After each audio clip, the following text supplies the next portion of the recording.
Hello and welcome to PropTech Buzz. Today we are discussing redefining real estate, how Zoocasa leverages data and technology to elevate the home buying experience in Canada. We are joined by Carrie Lysenko, the Chief Executive Officer of Zoocasa. She leads the website portal, platform integration, and online lead generation capabilities across Zoocasa EXP in North America. A passionate people, product, and business leader. Hi, Carrie. How are you doing today? I'm great. How are you doing? I'm It's I doing believe it's evening wonderfully. there. It's morning here. We're getting a Yes, jump start. yes, but that's how globalization is working, right? I know. I love it. I absolutely love it. Thank you for having me. Thank you for joining us. We're going to have a very great, insightful podcast today. I can tell, and your hair looks absolutely lovely. I love it. Looks like it's cornflower blonde. I love it. It's funny to do your hair for a podcast, but here we go. Everything's posted online now. Everything's posted online. No, I'm gonna find out what shampoo you use after this then. So, Carrie, you have 25 years of business experience, and let's discuss that. Please tell us about your journey. Tell us about your background. Tell us everything. Okay. Well, so I took a bit of a kind of a non-linear route into real estate. So my background is in business and marketing, and I started actually in Major League Sports. So I worked in the National Hockey League and Major League Baseball. I worked for the Toronto Blue Jays here in Canada, and worked really in started to get into digital at that time. And then what I kind of became passionate about was digital products and building online experiences for consumers. So I moved into a company called the Weather Network.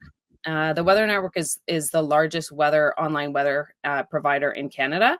They also own several other weather companies in the U.S. and Spain. And people in Canada talk about weather all the time.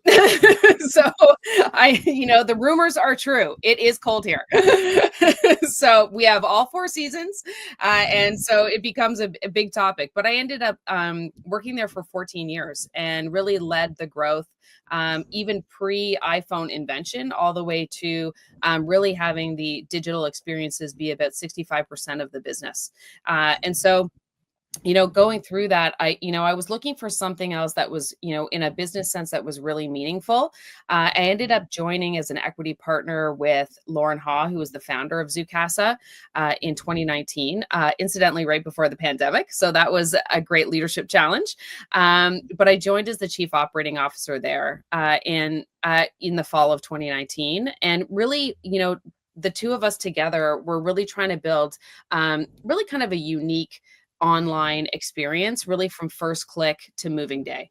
So we were a full service brokerage, ran the lead generation portal. So you could look for real estate listings, you could find out additional data about housing, price history. You could click on previous listing data. So you could see what the house looked like, kind of 10 years ago, 12 years ago. And then really worked closely with our group of agents, our team of agents, to really give that, kind of human touch to the whole real estate experience. It is a very human experience to buy your first home or buy another home. And so that was really what we had started. What we ended up doing was building it to the point where we knew we needed a partner. So we wanted to expand more across Canada and into the US. The US obviously being an enormous market and right to the south of us. So it kind of made a natural progression. But Canada itself is an enormous country. And so, to kind of expand across into all provinces, we really wanted to have a partner that could support us.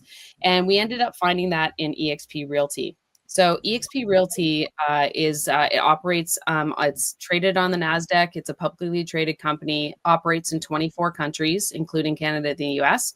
And it is the largest independent real estate brokerage in the world. It also operates in India. And so, yeah. And so there's over 87,000 agents that work at eXp worldwide. And so we really felt that they were a great partner for us, because not only did they already have a brokerage presence in all the provinces and states, but they also had access to MLS data. So MLS data, you're probably familiar with, is standardized access to listings throughout each of the cities and states and provinces in North America. It's a bit unique versus, say, in Europe or some of the other countries worldwide, where they don't necessarily have a standardized data feed of things that are for sale. And so that kind of gave us a really great foundation and footing to be able to continue to grow the business. So that's kind of in a nutshell. No, but you know what? I know you spoke a lot, but very articulate, very well explained, and very astute. Zoocasa is an award-winning company. It's an award-winning prop tech company, and you've been in it for a while. So, as you said, it started around 2015, and if I understood right, you joined in 2019, is it? 2019, yes. A few months, incidentally, before global pandemic. So that certainly put put our strategy hats on. We had to kind of, because ultimately, probably not unlike in India, most things ground to a halt for a couple of months, and there was a ton of uncertainty. So in terms of leading a company and a business through those uncertain times, that was definitely a test to our business leadership. What ended up coming out on the other side was one of the best real estate years in 2021 that Canada has ever seen, or the US has ever seen in terms of activity. So that really helped to propel us, I think, in terms of growth into kind of the next level. And it was a good time to be in prop tech and real estate during 2021. That's for sure. I certainly do believe, though, that you're absolutely correct. When the pandemic did hit, and so I'm joining in from Mumbai, from India, and India never grinds to a halt. India came to a standstill. Yeah, my father couldn't understand why we weren't letting him go out on the streets, and we were like, "Don't go out on the streets; the cops will catch you." And he's like, "I don't know why," but yes, definitely when people. I think the best companies were the ones where the founders and the management were adaptable to change, because suddenly you needed to change your strategy entirely, right? Because that's what the nature of the world had become at that point. Absolutely. Everything. Yeah. And yours is the fastest growing companies in Canada, one of the fastest growing companies in Canada right now. We actually won 4 years in a row, fastest growing company in Canada, one of the fastest growing companies in Canada, and then also recognized 4 years in a row by the Financial Times in the US as one of the fastest growing companies in the Americas. So we're honored to receive those, and that's really based on our growth. And I think you're absolutely right. When you're thrown into a situation where there's fundamental market changes, it's really how we adapt. We can close our eyes or plug our ears or pretend these things aren't happening, but the reality is it is how we adapt as business leaders and businesses themselves to the changing market conditions. And the reality is the economy is constantly changing, and the economy has an enormous impact, obviously, in real estate and home ownership.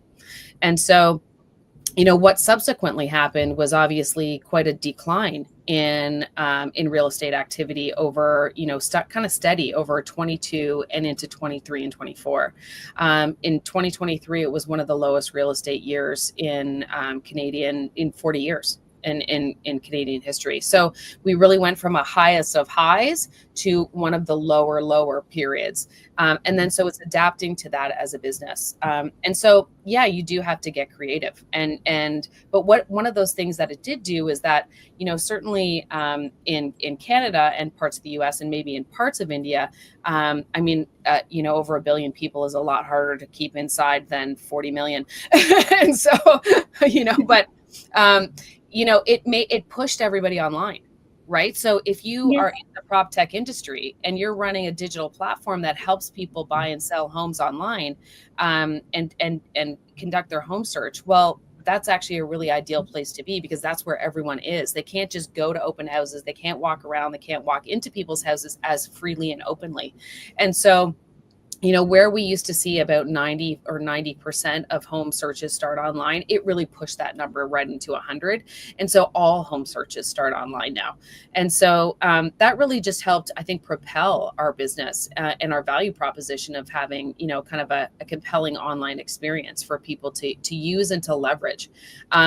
We always say, sellers always start out as buyers, right? So you're always looking to buy first. And then, you might see something you like, or you're thinking about upgrading or downsizing or moving. People get new jobs, people have babies, people die, people, they move in with relatives. There's such a combination of life events that keeps rolling no matter what's happening in the world. And those life events keep happening. And oftentimes those life events have an impact on where you live.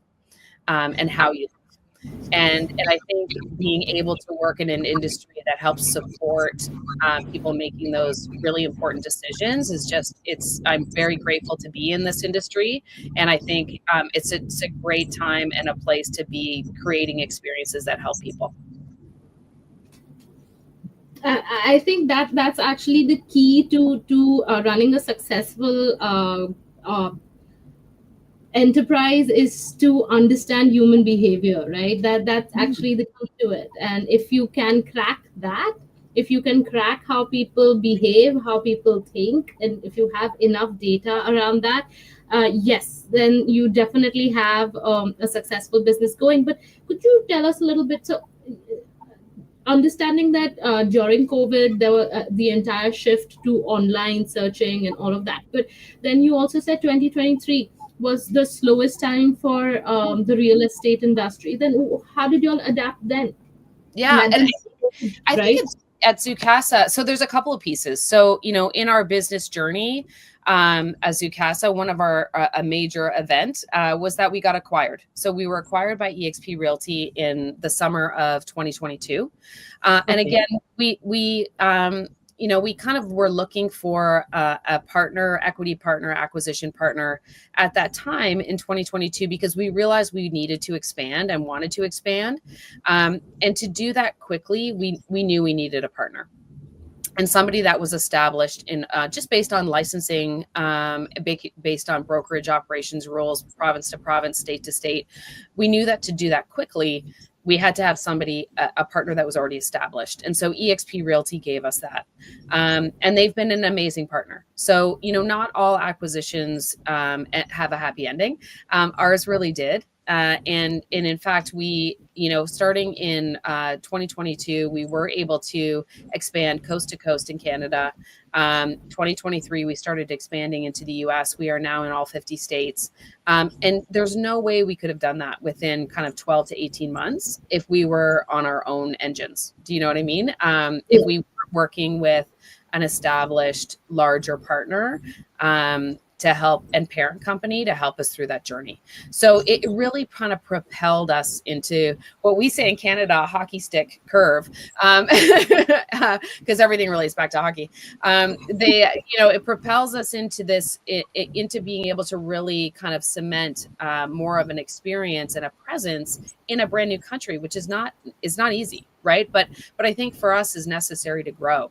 And the more we could operate in different places and geographies, it allowed us to kind of weather the storm if we were experiencing a real estate market slowdown in Canada, for example. So Canada, what we've seen traditionally, experienced the drop. It experienced 2021 increases faster than the US, but then dropped sooner than the US. And, our interest rates are coming down faster. Our inflation is coming down faster than in the US. And so while we are in many ways, we are very interdependent on our neighbors to the south, what we can say is that, being able to operate in both countries across North America allows us a little bit of a buffer, and kind of smooths out those waves a little bit in terms of, if the market drops in, Los Angeles, we're still operating in Toronto or Calgary, and those markets are increasing. So it just allows us to kind of move our operations around a little bit and be able to kind of continue to grow, even though the overall market might be leveling out. And so that was really kind of key to kind of that 2023 time period. And what we're starting to see now in Canada, the rates have dropped. The market is starting to steadily increase in terms of the number of homes and transactions that people are doing. And so that's really kind of feeding into our growth. We expect that in moving into next year, while there's a lot of uncertainty in the U.S. right now about what's to come as the presidency changes power, that there it's positioned to have growth in the real estate industry. And so again, that helps buffer us. And so for anybody who's thinking about, well, how do I operate a prop tech business? One of the opportunities could be either partnership, merger, acquisition, or even just growth, thinking about other geographic areas so that, if one market is really hot and the other one isn't, it helps to kind of balance out your So it's like diversifying your portfolio, so your standard deviation is small, your risk is reduced. Yeah, you're reducing your risk. I mean, but you have to do it in a way that doesn't dilute your efforts and your resources, right? It's a tricky balance. It's a tricky balance for a startup. It's a tricky balance for a smaller organization, and that's why acquisition made sense for us. Because we were at about 250, both agents and full-time employees at our time of acquisition.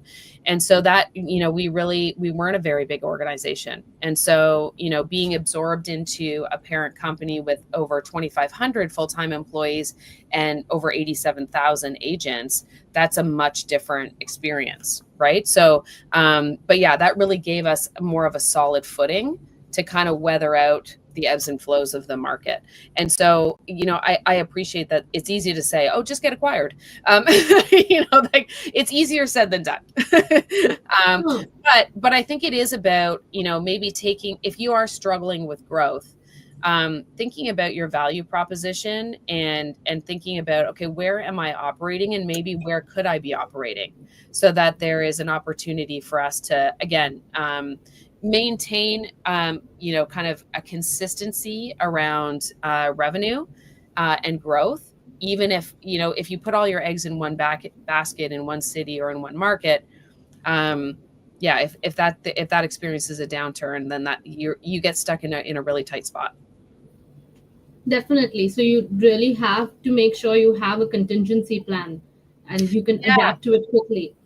Yeah, absolutely. And I think with technology, so, you asked, part of the question was, just about that human experience, right? And I think, at Zoocasa and EXP, we really talk about, it's human powered, but technology enabled, right? Like, so, people are going to start their home search online and people are going to use data and they're going to use AI and some of the tools available to help, future valuation of the property, or what could this property look like if I painted the entire outside of it? Like, there's a lot of visualization and artificial intelligence that can help that, but there's nothing like stepping into the home, right? There's nothing like being into the home and saying, like, okay, what does it feel like to be in this, living room? What does it feel like to be in the bedroom? What does it feel like? Is there an outdoor space? What does that feel like? What does the neighborhood look like? What is the school district? Like, there's so many other pieces to just the data. And it's that human experience that I think is really is in part almost the most valuable. And so, it's making sure that when you're thinking about your business, is that how are you incorporating or considering the fact that the last mile of the journey is likely going to be in real life, it's likely going to be in person, and it's likely going to be very emotional for the people that are either selling or buying. If somebody is selling their home and they've lived there for 30 years, that's going to be an emotional moment. Right? Absolutely. Or if somebody is selling an estate that has belonged to their parent or their grandparent, like, that's an emotional time. And so I think that's the part where, again, being considerate of that fact, when you're developing a platform or a technology that helps supports that, that there is going to be a portion that very much is human centered.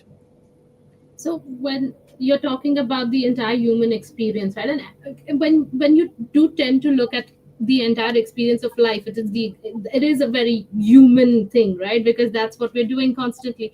But Zoocasa uses technology and data, and then they also blend it with the human expertise, right? That's what you all are doing. So how does that approach set you apart in a very traditional real estate industry, which was always all people? Yeah, It was. for sure. For sure. I think it's, we are in an age of research and comparison, right? So, if you think about any product that you want to go buy, um, it's unlikely, unless it's a small purchase, that you're just going to walk into a store and purchase it. First of all, you're probably going to purchase it online. If you have Since a decade now.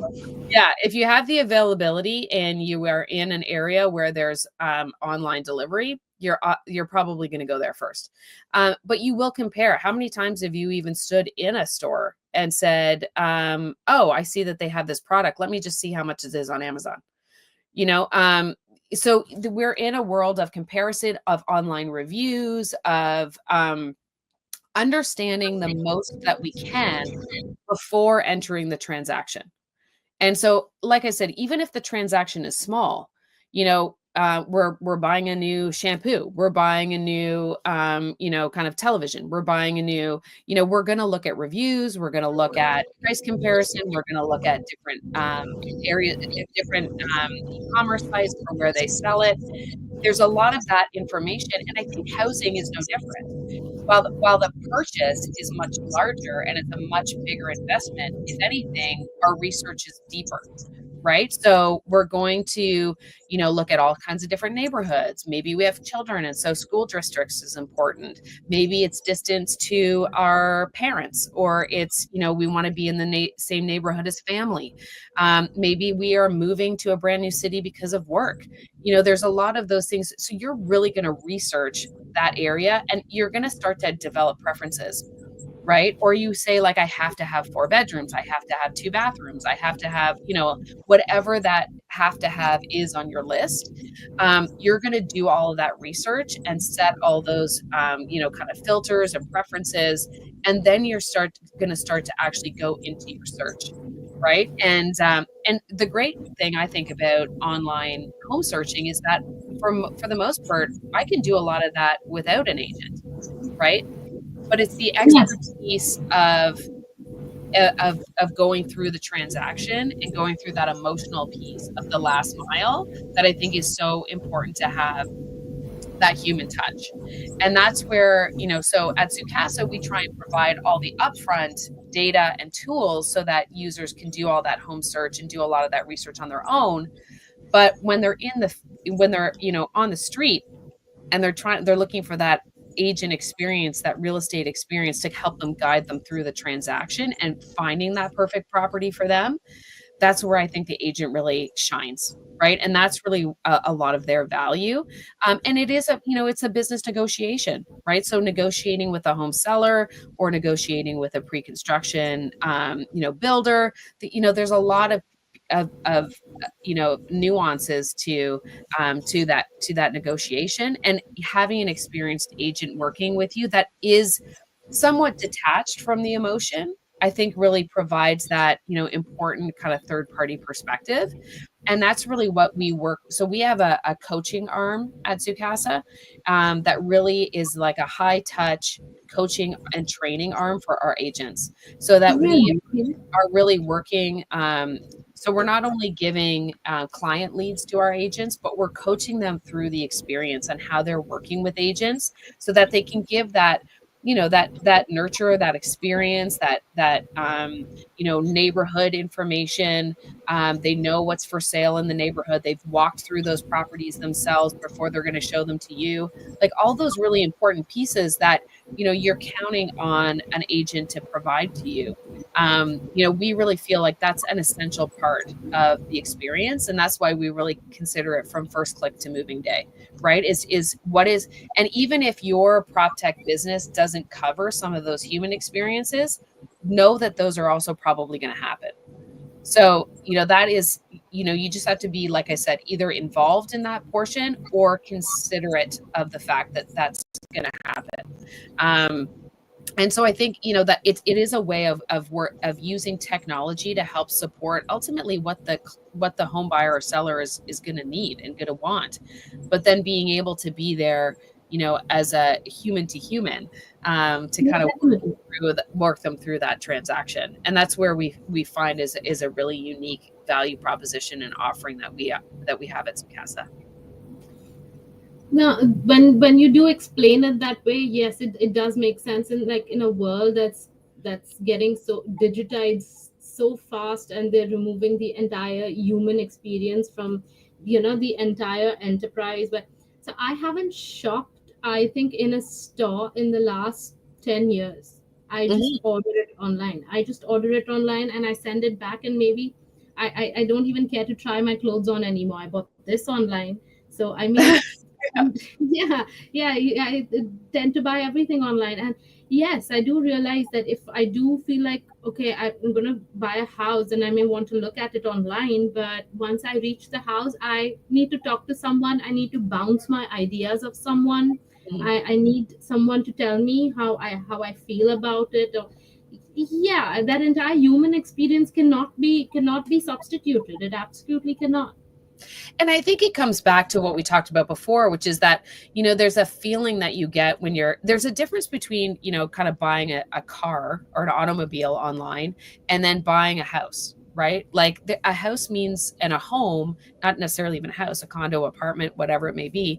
Um, that home means so much more, right? So for many people, that home means comfort, it means safety, it means, the ability to allow your kids to have an education, it allows you to be productive, it, like, there's so much more to that. And it allows you to develop, as a family unit, as an individual, having, again, that safety and that comfort on where to sleep, like those elements, I don't think they can be understated, or all of that can be digitized. I think there is an element still of you being in the space. Because I mean, the reality is, for most of us, we sleep at our home, we eat at some point in our home, we clean, we clothe, we store our stuff at our home. Like, there is, we're going to spend quite a bit of time there. And Yeah. so, and for more So and more people in this, kind of connected global economy, a lot of us are also working from home. And so, it really becomes that all important space. And I think there is, for sure there are, you can look at pictures, you can do a 3D model, you can, find yourself virtual reality in the space. You can look at created diagrams of the floor plan. You can redecorate it using AI and digital tools. But I think there's nothing like actually being in the space, and that is the part that I think is the real is the part where again, having that human experience. And every, kind of every country is a little bit different in the way that their real estate industry operates. The US and Canada tend to be quite similar. So when you're expanding prop tech business across North America, it's a little bit easier. We have standardized listings with AMLS. But, for example, in the UK, they don't have buyer's agents. So if you're a home buyer, you don't necessarily use an agent. You usually go with whatever the seller agent is. And so that, oh, that's just a different experience. I think in India, I think you do have buyer's agents, if I'm not mistaken. mhm. And so, and if you're looking to sell your home, you also have an agent, and those might not necessarily be the same agent. And so, but I think every country is a little bit different, but there's something at the heart of it, which is a human is going to sell the home and a human is going to buy the home. And at Yeah. some point they need to connect. And so, I have heard stories like for sure there's stories of people buying homes online. and they're just doing it from pictures. And of course that is of course going to happen. But I think it's still pretty unique. And I think at the end of the day, most of the time people want to spend some time in the space before they make that decision. Yeah, you're definitely right. I mean, there's some people who don't leave the house even after they die, you know. So the house is definitely a home is where the heart is. Home is where the Traditionally, art is. yes.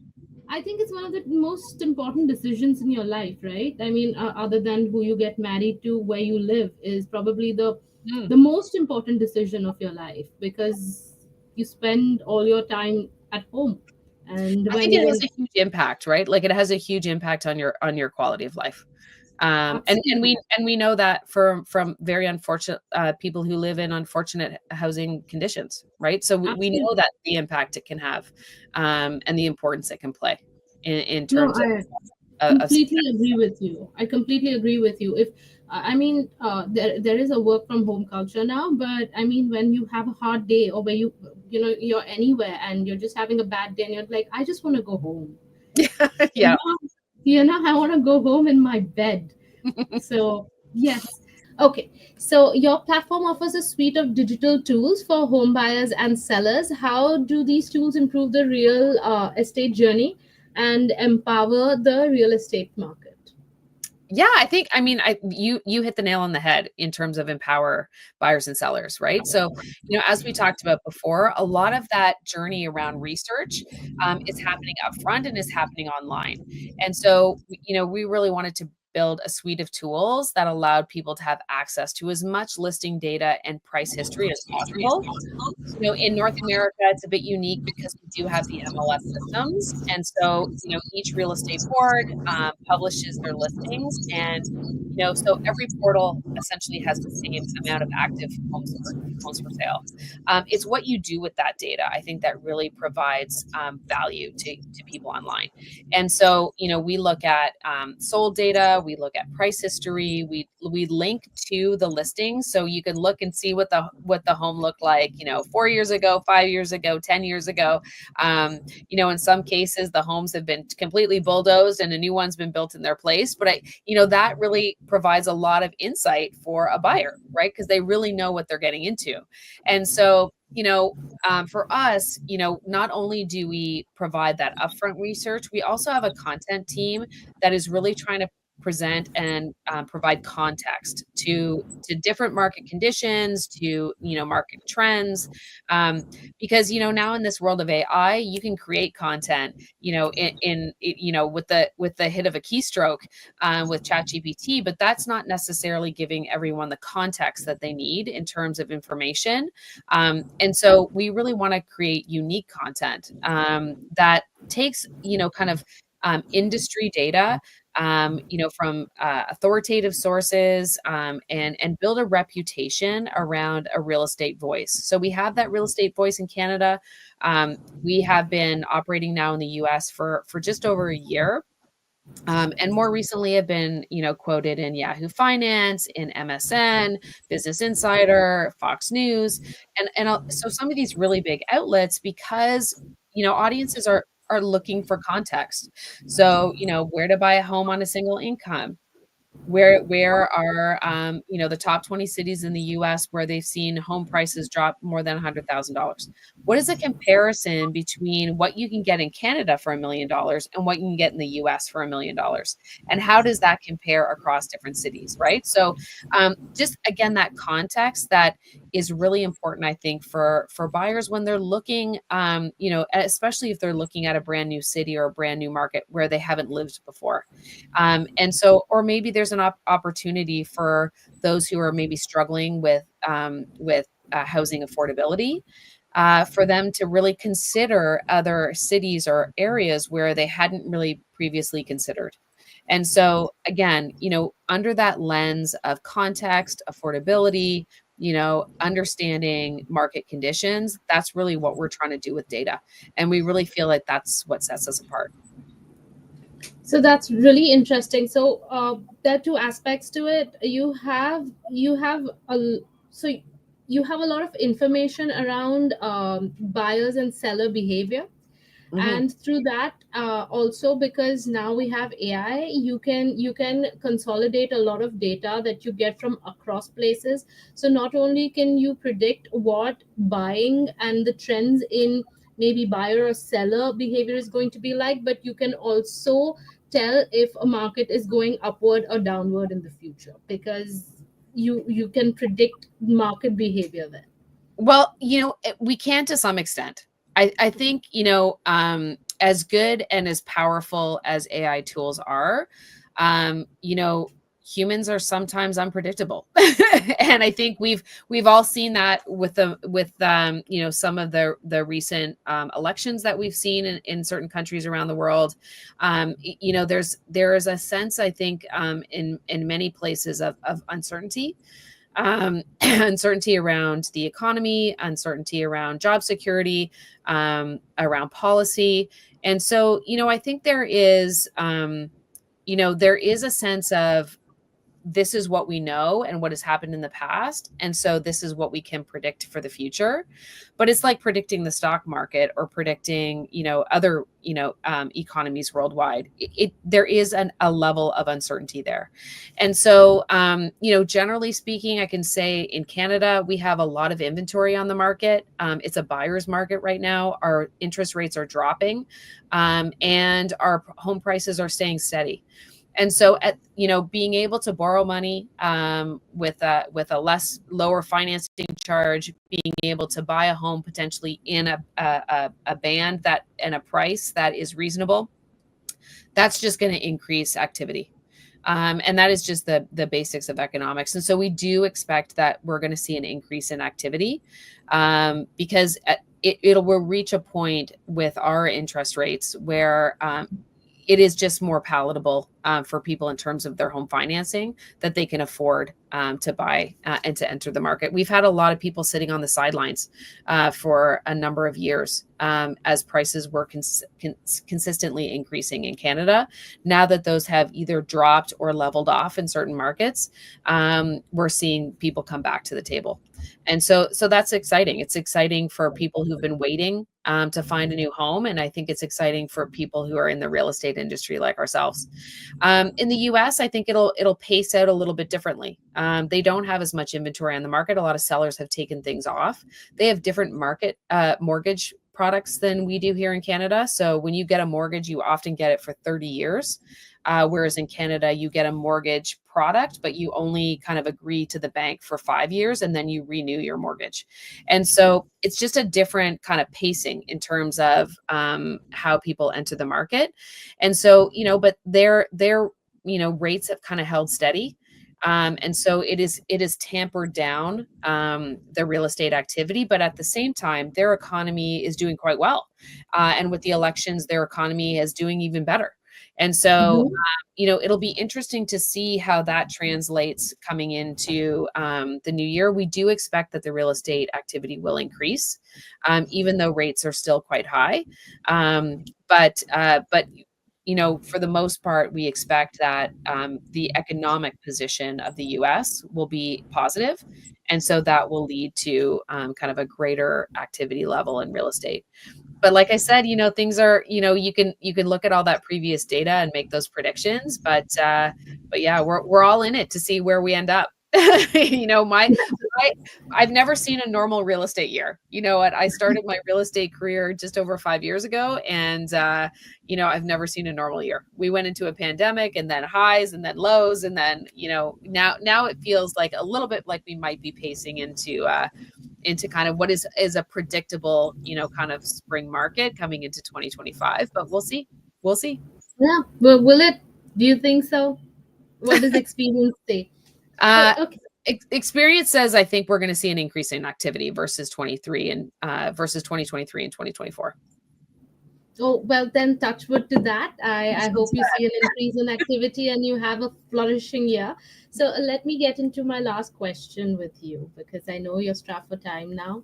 And so, Zoocasa is a success story of sorts, and you'll have won multiple awards, as you said.